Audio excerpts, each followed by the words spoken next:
ओम अथातो ब्रह्म जिज्ञासा ओम ब्रह्माणि जीवा सर्वेपि परब्रह्माणि मुक्तिकाः प्रकृति परमं ब्रह्म परमಂ महदच्युतः. ಈ ಹಿಂದಿನ ಭಾಗದಲ್ಲಿ ಈ ಬ್ರಹ್ಮ ಎಂಬ ಶಬ್ದ ಜೀವ ಎಂಬ ಅರ್ಥದಲ್ಲಿಯೂ ಕೂಡ ರೂಢವಾಗಿದೆ.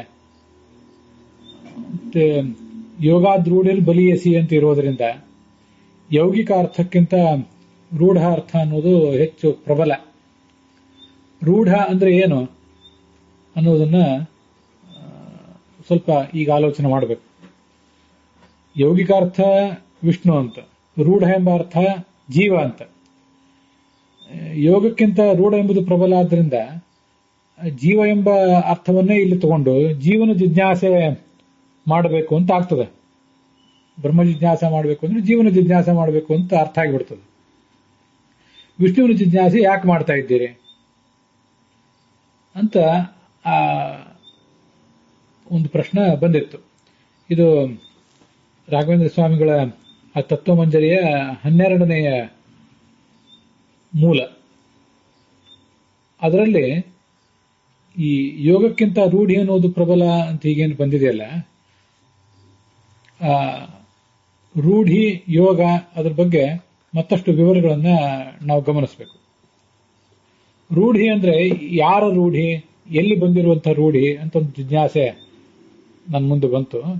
ಆ ಜಿಜ್ಞಾಸೆಗೆ ಈ ತರ ಉತ್ತರ ಕೊಡಬೇಕು.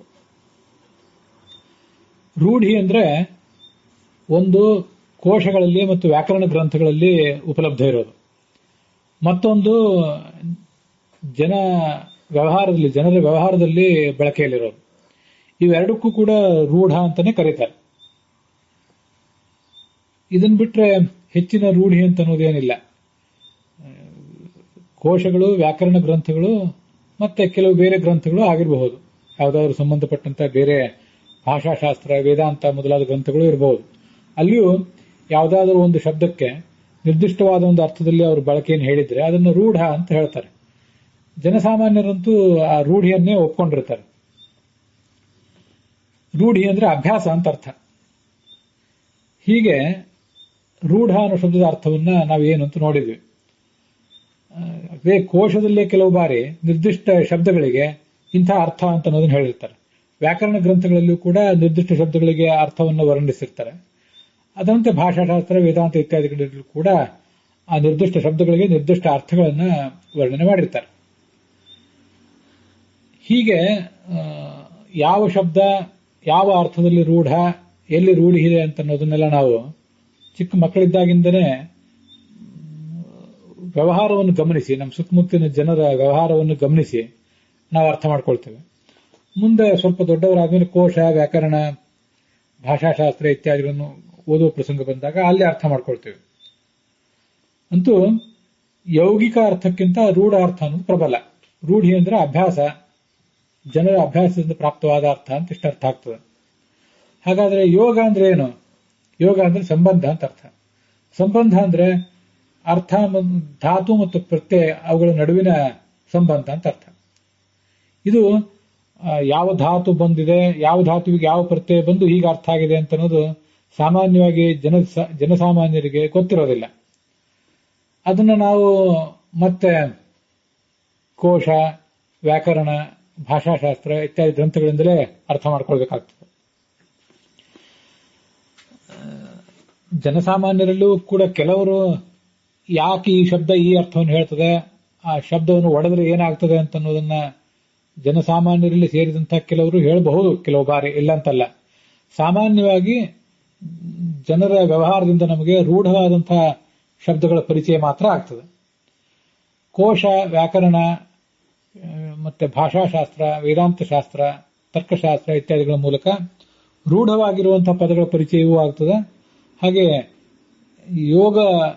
ಯೌಗಿಕವಾದಂತಹ ಪದಗಳ ಪರಿಚಯನೂ ಕೂಡ ಆಗ್ತದೆ. ಅಂತೂ ಏನೇ ಇದ್ರೂ ಯೋಗ ಅಥವಾ ಯೌಗಿಕ ಶಬ್ದಗಳ ಬಳಕೆ ಏನಿದೆ ಸ್ವಲ್ಪ ಕಲಿತವರಿಗೆ ಮಾತ್ರ. ರೂಢಿ ಅಂತನ್ನುವುದೇ ಹೆಚ್ಚು ಪ್ರಬಲ.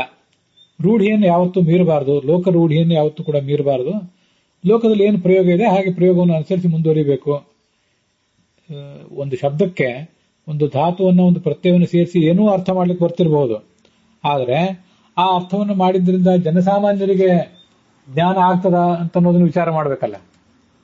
ಜನಸಾಮಾನ್ಯರಿಗೆ ಆ ಅರ್ಥವೇ ಆಗದೆ ಹೋದ್ರೆ ಆ ಧಾತುವಿನಿಂದ ಆ ಪ್ರತ್ಯಯಗಳ ಸಂಗಮದಿಂದ ಒಂದು ನಿರ್ದಿಷ್ಟವಾದ ಅರ್ಥ ಹೊರಹೊಮ್ಮಿದರಾದರೂ ಏನು ಪ್ರಯೋಜನ? ಆದ್ರಿಂದ ಭಾಷೆ ಇರುವುದು ಜನರಿಗೆ, ಎಲ್ಲರ ಜನರಿಗೂ ಕೂಡ ತಿಳಿಯಲಿಕ್ಕಾಗಿ. ಹಾಗಿರುವುದರಿಂದ ಇಲ್ಲಿ ಪ್ರಯುಕ್ತವಾದಂತಹ ಬ್ರಹ್ಮಶಬ್ದದಿಂದ ಜನಸಾಮಾನ್ಯರಲ್ಲಿ ಬಳಕೆಯಲ್ಲಿರುವಂತಹ ಶಬ್ದ ಒಂದು ಅರ್ಥ ಅಂದ್ರೆ ಜೀವ ಅಂತ ಅರ್ಥ. ಜೀವ ಎಂಬ ಅರ್ಥವನ್ನೇ ತಗೊಳ್ಬೇಕು ಅಂತ ಇಷ್ಟು ಪ್ರಶ್ನೆ ಪ್ರಾಪ್ತ ಆಗ್ತದೆ. ಇದು ಯೋಗ ಮತ್ತು ರೂಢ ಅನ್ನುವ ಶಬ್ದಗಳ ಅರ್ಥ. ಅದಕ್ಕೆ ಮುಂದೆ ಉತ್ತರ ಹೇಳ್ತಾರೆ. ಉತ್ತರವನ್ನ ನಾವು ಮುಂದಿನ ಭಾಗದಲ್ಲಿ ನೋಡ್ತೇವೆ. ಈ ಶ್ಲೋಕ ಒಂದು ಇಲ್ಲಿ ಕಾಣಿಸ್ತದೆ, ಬ್ರಹ್ಮಾಣಿ ಜೀವ ಸರ್ವೇಪಿ ಪರಬ್ರಹ್ಮಾಣಿ ಮುಕ್ತಿಗಾಹ ಅಂತ. ಅದು ತತ್ವನಿರ್ಣಯದ ಶ್ಲೋಕ. ರಾಘವೇಂದ್ರ ಸ್ವಾಮಿಗಳ ಆ ತತ್ವಮಂಜರಿಯ 12ನೇ ಭಾಗ ಏನಿದೆ ಅದರಲ್ಲಿ ಬೃಹಜಾತಿ ಜೀವ ಕಮಲಾಸನ ಶಬ್ದರಾಶಿಷು ಅಂತ ಹೀಗೆ ಒಂದನ್ನ ಬ್ರಹ್ಮಸೂತ್ರ ಭಾಷ್ಯದ 1ನೇ ಅಧ್ಯಾಯದ 1ನೇ ಪಾದದ 12ನೇ ಸೂತ್ರದಲ್ಲಿ ಬರುವಂತ ಒಂದು ಮಾತು ಆಚಾರ್ಯರು ಉದ್ಧರಿಸಿದ್ದು. ಜಾತಿ ಅಂದ್ರೆ ಬ್ರಾಹ್ಮಣ ಜಾತಿ ಅಂತ ಅರ್ಥ, ಜೀವರು ಅಂತಂದ್ರೆ ಎಲ್ಲಾ ಜೀವರು ಅಂತ ಅರ್ಥ, ಕಮಲಾಸನ ಅಂದ್ರೆ ಚತುರ್ಮುಖ ಬ್ರಹ್ಮ ಅಂತ ಅರ್ಥ, ಶಬ್ದರಾಶಿ ಅಂದ್ರೆ ವೇದ ಅಂತ ಅರ್ಥ. ಹೀಗೆ ಬ್ರಹ್ಮ ಎಂಬ ಶಬ್ದಕ್ಕೆ ಈ 4 ಅರ್ಥಗಳಿವೆ. ಹಾಗೆ ಬ್ರಹ್ಮಾಣಿ ಜೀವ ಸರ್ವೇಪಿ ಅನ್ನೋದು ತತ್ವನಿರ್ಣಯದಲ್ಲಿ ಆಚಾರ್ಯ ಉದ್ಧರಿಸಿರುವಂತಹ ಒಂದು ಉಪನಿಷತ್ತಿನ, ನಮಗೆ ಲಭ್ಯ ಇರುವಂತಹ 10 ಉಪನಿಷತ್ತುಗಳಲ್ಲಿ ಒಂದಲ್ಲ, ಬೇರೆ ಯಾವುದೋ ಒಂದು ಉಪನಿಷತ್ತಿನ ಒಂದು ಭಾಗ ಅದು. ಅಲ್ಲಿ ಏನು ಹೇಳ್ತಿದ್ದಾರೆ? ಎಲ್ಲಾ ಜೀವರನ್ನು ಬ್ರಹ್ಮ ಅಂತ ವರ್ಣನೆ ಮಾಡಿದ್ದಾರೆ. ಪ್ರತಿಯೊಂದು ಜೀವವು ಕೂಡ ಬ್ರಹ್ಮವೇ. ಮತ್ತೆ ಪರಬ್ರಹ್ಮಾಣಿ ಮುಕ್ತಿಗಾಹ, ಎಲ್ಲಾ ಜೀವರನ್ನು ಕೂಡ, ಮುಕ್ತಿಗೆ ಹೋಗಬಲ್ಲಂತ ಎಲ್ಲಾ ಜೀವರನ್ನು ಕೂಡ ಬ್ರಹ್ಮ ಅಂತ ಹೇಳಬೇಕು. ಮತ್ತೆ ಮುಕ್ತಿಗೆ ಹೋಗಿ ತಲುಪಿದವರನ್ನ ಪರಬ್ರಹ್ಮ ಅಂತ ಹೇಳಬೇಕು. ಪ್ರಕೃತಿ ಪರಮಂ ಬ್ರಹ್ಮ, ನಿತ್ಯ ಮುಕ್ತಳಾದಂತಹ ಲಕ್ಷ್ಮೀದೇವಿಯನ್ನ ಪರಮಬ್ರಹ್ಮ ಅಂತ ಹೇಳಬೇಕು. ಹೀಗೆ ಬ್ರಹ್ಮ, ಪರಬ್ರಹ್ಮ, 3ನೇ ಹಂತ ಪರಮಬ್ರಹ್ಮ. ನಿತ್ಯ ಮುಕ್ತಳಾದಂತಹ ಲಕ್ಷ್ಮೀದೇವಿಯನ್ನು ನಿಯಂತ್ರಿಸಬಲ್ಲಂತಹ ಪರಮಾತ್ಮ ಏನಿದ್ದಾನೆ ಅವನು ಪರಮ ಮಹತ್ ಬ್ರಹ್ಮ ಅಂತ. ಹೀಗೆ 4 ತರದ ಬ್ರಹ್ಮಗಳಿವೆ. ಬ್ರಹ್ಮ ಅಂದ್ರೆ ದೊಡ್ಡದು, ಗುಣಪೂರ್ಣವಾದದ್ದು ಅಂತ ಅರ್ಥ. ಎಲ್ಲಾ ಜೀವರು ಮುಕ್ತಿಗೆ ಹೋಗಬಲ್ಲಂತ ಎಲ್ಲಾ ಜೀವರು ಕೂಡ ಬ್ರಹ್ಮರೇ. ಯಾಕೆ ಬ್ರಹ್ಮರು ಅಂದ್ರೆ ಅವರು ಕೂಡ ಗುಣಪೂರ್ಣರೇ. ತಮ್ಮ ತಮ್ಮ ಯೋಗ್ಯತೆಗೆ ತಕ್ಕಂತೆ ಅವರೆಲ್ಲರೂ ಕೂಡ ಪೂರ್ಣರಾಗೇ ಆಗ್ತಾರೆ.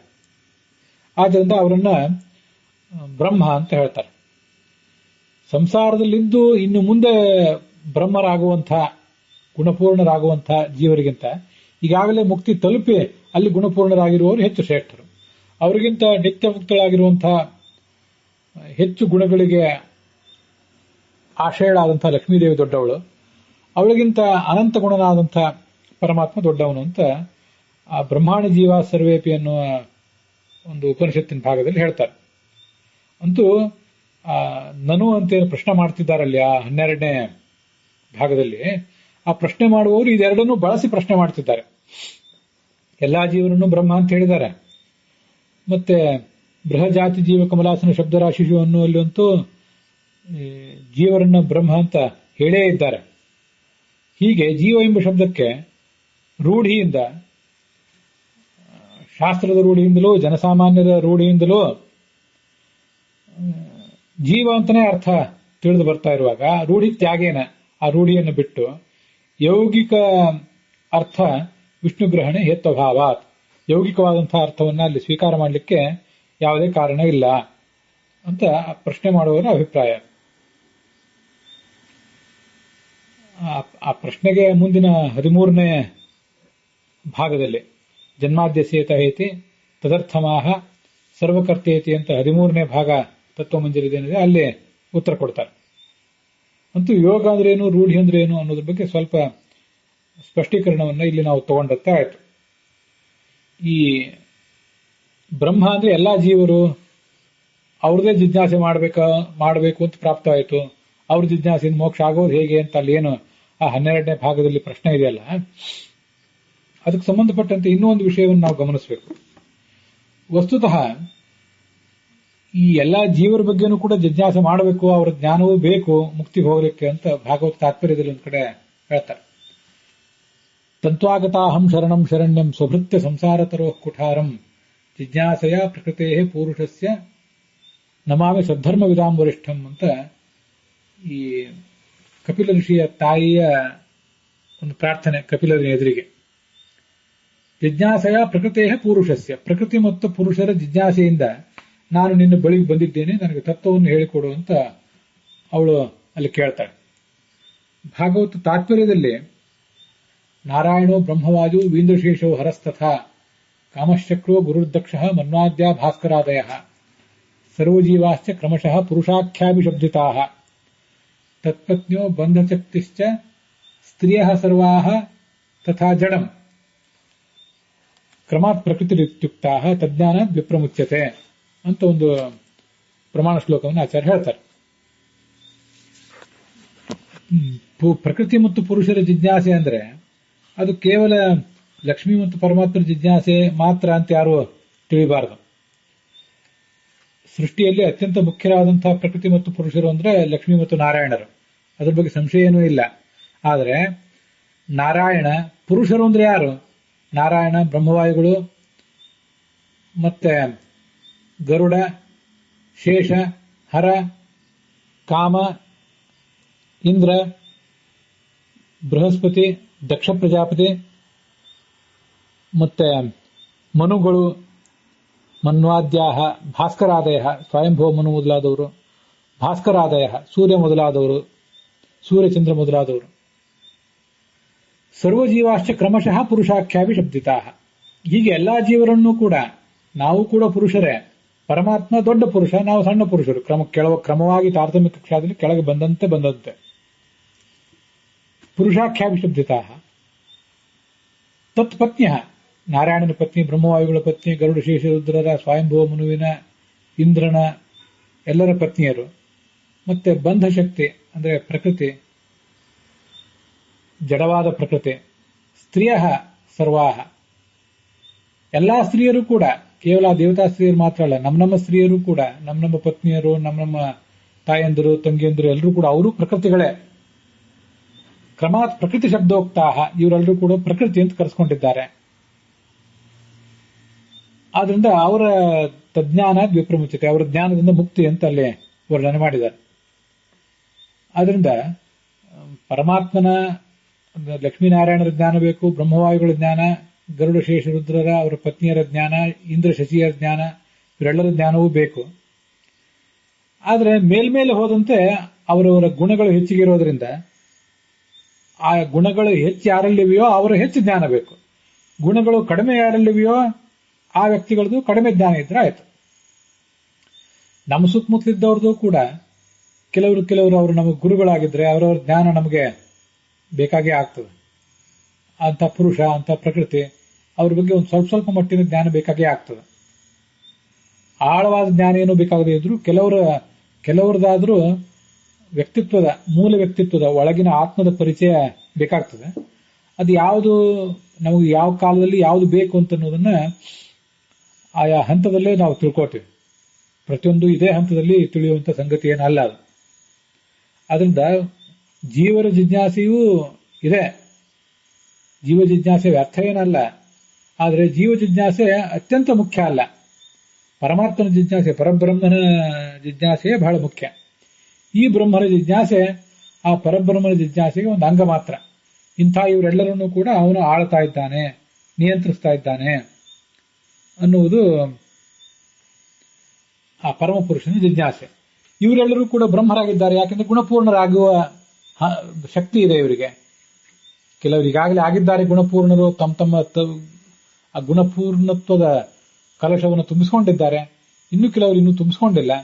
ಅಂತೂ ಗುಣಪೂರ್ಣರಾಗುವ ಶಕ್ತಿ, ಆ ಬ್ರಹ್ಮ ಎಂಬ ಶಕ್ತಿ ಇವರೆಲ್ಲರಿಗೂ ಇದ್ದೇ ಇದೆ. ಅದರಿಂದ ಇವರನ್ನು ಕೂಡ ಅವರವರಿಗೆ ಎಷ್ಟೆಷ್ಟು ಶಕ್ತಿ, ಆಯಾ ಪ್ರಕೃತಿ ಪುರುಷರ ಯೋಗ್ಯತೆ ಎಷ್ಟಿದೆಯೋ ಆ ಯೋಗ್ಯತೆಗೆ ತಕ್ಕಂತೆ ಅಷ್ಟೇ ಜಿಜ್ಞಾಸೆ ಮಾಡಬೇಕು. ಅದಕ್ಕಿಂತ ಹೆಚ್ಚಿನ ಜಿಜ್ಞಾಸೆಯನ್ನು ಅವರವ್ರ ಬಗ್ಗೆ ಮಾಡಿ ಉಪಯೋಗ ಇಲ್ಲ. ಸಂಪೂರ್ಣವಾದಂತಹ ಜಿಜ್ಞಾಸೆ, ಅತ್ಯಂತ ಭಕ್ತಿಭರಿತವಾದಂತಹ ಜಿಜ್ಞಾಸ, ಶ್ರವಣವನ ಧ್ಯಾನಗಳು ಪರಮಾತ್ಮ ಮತ್ತು ಪ್ರಕೃತಿ ಅವರಿಬ್ಬರಿಗೆ ಮೀಸಲು ಅಂತ ಇದೊಂದು ಸಂಗತಿಯನ್ನ ಇಲ್ಲಿ ತಿಳ್ಕೋಬೇಕು. ಅದರಿಂದ ಪ್ರಶ್ನೆ ಮಾಡುವವರು ಒಂದು ಸ್ಥೂಲವಾದಂತಹ ಪ್ರಶ್ನೆ ಅದು, ಜೀವರ ಜಿಜ್ಞಾಸೆ ಮಾಡಬಾರದೇನು ಅಂತ. ಜೀವರ ಜಿಜ್ಞಾಸೆಯನ್ನು ಕೇವಲ ಜೀವರ ಜಿಜ್ಞಾಸೆಯನ್ನು ಮಾಡಿದರೆ ಅದರಿಂದ ಮುಕ್ತಿ ಆಗೋದಿಲ್ಲ. ಜೀವ ಜಿಜ್ಞಾಸೆಯನ್ನು ಮಾಡಿ ಪರಮಾತ್ಮ ಜಿಜ್ಞಾಸೆಯನ್ನು ಮಾಡಿದರೆ ಮುಕ್ತಿ ಆಗ್ತದೆ ಅಂತ ಅದರದೊಂದು ಸ್ಪಷ್ಟೀಕರಣ. ಅದನ್ನ ಆ ಮುಂದಿನ 13ನೇ ಭಾಗದಲ್ಲಿ ವರ್ಣಿಸ್ತಾರೆ.